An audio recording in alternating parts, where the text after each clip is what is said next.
श्रीमद्वाल्मीकि रामायण युद्धकांड अध्याय 33। सरमा का सीता को सांत्वना देना, रावण की माया का भेद खोलना, श्री राम के आगमन और उनके विजयी होने का विश्वास दिलाना।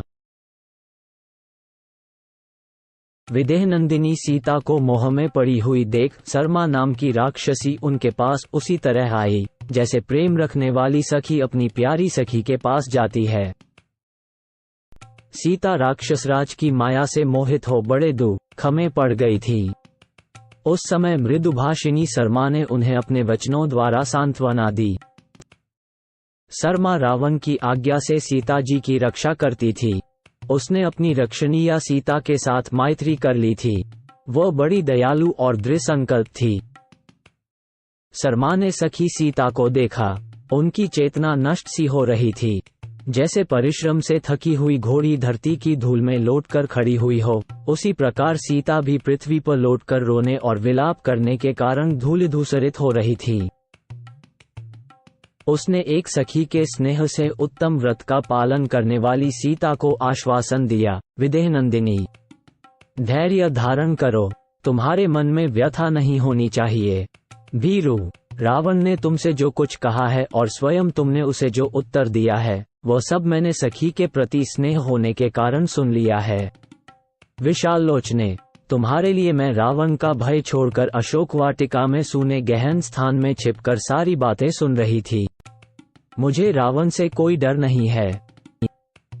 मिथिलेश कुमारी, राक्षसराज रावण जिस कारण यहाँ से घबरा कर निकल गया है, उसका भी मैं वहाँ जाकर पूर्ण रूप से पता लगा आई हूँ।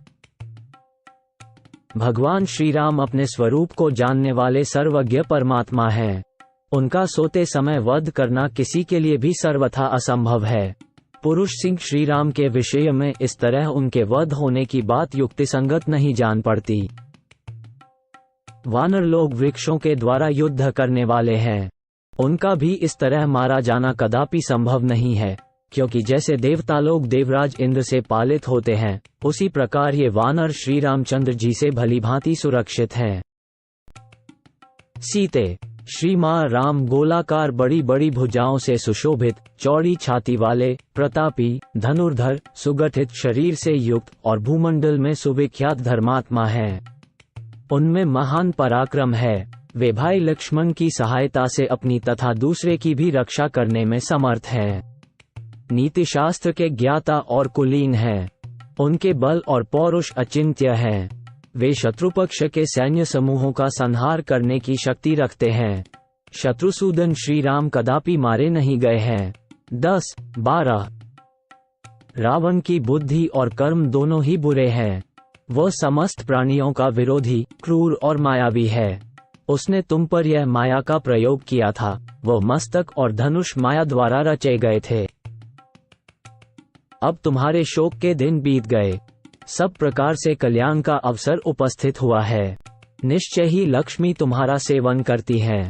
तुम्हारा प्रिय कार्य होने जा रहा है। उसे बताती हूँ, सुनो।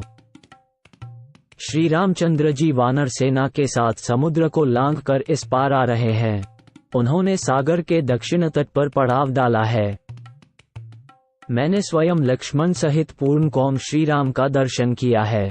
वे समुद्र तट पर ठहरी हुई अपनी संगठित सेनाओं द्वारा सर्वथा सुरक्षित हैं। रावण ने जो शीघ्रगामी राक्षस भेजे थे, वे सब यहाँ यही समाचार लाए हैं कि श्री रघुनाथ जी समुद्र को पार करके आ गए। विशाल लोचने, इस समाचार को सुनकर यह राक्षसराज रावण अपने सभी मंत्रियों के साथ गुप्त परामर्श कर रहा है। जब राक्षसी सरमा सीता से ये बातें कह रही थी, उसी समय उसने युद्ध के लिए पुनर्तः उद्योगशील सैनिकों का भैरव नाद सुना। डंडे की चोट से बजने वाले धौसे का गंभीर नाद सुनकर मधुरभाषिनी सरमा ने सीता से कहा, भीरु, ये भयानक भेरी नाद युद्ध के लिए तैयारी की सूचना दे रहा है। मेघ की गर्जन के समान रणभेरी का गंभीर घोष तुम भी सुन लो। मतवाले हाथी सजाए जा रहे हैं। रथ में घोड़े जोते जा रहे हैं और हजारों घुड़सवार हाथ में भाला लिए दृष्टिगोचर हो रहे हैं। जहां तहां से युद्ध के लिए सन्नद्ध हुए सहस्रों सैनिक दौड़े चले आ रहे हैं। सारी सड़कें अद्भुत वेश में सजे और बड़े वेग से गर्जना करते हुए सैनिकों से उसी तरह भरती जा रही हैं जैसे जल के असंख्य प्रवाह सागर में मिल रहे हों। नाना प्रकार की प्रभा बिखेरने वाले चमचमाते हुए अस्त्र शस्त्रों, ढालों और कवचों की वह चमक देखो। राक्षस राज रावण का अनुगमन करने वाले रथों, घोड़ों, हाथियों तथा रोमांचित हुए वेगशाली राक्षसों में इस समय ये बड़ी हड़बड़ी दिखाई देती है। ग्रीष्म ऋतु में वन को जलाते हुए दावानल का जैसा जाज्वल्यमान रूप होता है, वैसी ही प्रभा इन अस्त्र शस्त्र आदि की दिखाई देती है। 24-26 हाथियों पर बजते हुए घंटों का गंभीर घोष सुनो, रथों की घरघराहट सुनो और हिनहिनाते हुए घोड़ों तथा भांति भांति के बाजों की आवाज भी सुन लो। हाथों में हथियार लिए रावण के अनुगामी राक्षसों में इस समय बड़ी घबराहट है। इससे ये जान लो कि उन पर कोई बड़ा भारी रोमांचकारी भय उपस्थित हुआ है और शोक का निवारण करने वाली लक्ष्मी तुम्हारी सेवा में उपस्थित हो रही है। तुम्हारे पति कमल नयन श्री राम क्रोध को जीत चुके हैं। उनका पराक्रम अचिंत्य है। वे दैत्यों को परास्त करने वाले इंद्र की भांति राक्षसों को हराकर सम्रांगण में रावण का वध करके तुम्हें प्राप्त कर लेंगे। जैसे शत्रुसूदन इंद्र ने उपेंद्र की सहायता से शत्रुओं पर पराक्रम प्रकट किया था, उसी प्रकार तुम्हारे पतिदेव श्री राम अपने भाई लक्ष्मण के सहयोग से राक्षसों पर अपने बल विक्रम का प्रदर्शन करेंगे।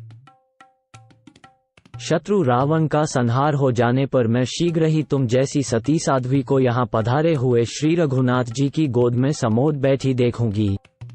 अब शीघ्र ही तुम्हारा मनोरथ पूरा होगा। जनक नंदिनी, विशाल वक्ष, स्थल से विभूषित श्री राम के मिलने पर उनकी छाती से लगकर तुम शीघ्र ही नेत्रों से आनंद के आंसू बहाओगी। देवी सीते, कई महीनों से तुम्हारे केशों की एक ही वेणी जटा के रूप में परिणत हो जो कटि प्रदेश तक लटक रही है, उसे महाबली श्री राम शीघ्र ही अपने हाथों से खोलेंगे। देवी, जैसे नागिन केंचुल छोड़ती है, उसी प्रकार तुम उदित हुए पूर्ण चंद्र के समान अपने पति का मुदित मुख देखकर शोक के आंसू बहाना छोड़ दोगी। मिथिलेश कुमारी, सम्रांगण में शीघ्र ही रावण का वध करके सुख भोगने के योग्य श्री राम सफल मनोरथ हो तुझ प्रियतमा के साथ मनोवांछित सुख प्राप्त करेंगे। जैसे पृथ्वी उत्तम वर्षा से अभिषिक्त होने पर हरी भरी खेती से लहलहा उठती है, उसी प्रकार तुम महात्मा श्री राम से सम्मानित हो आनंद मग्न हो जाओगी।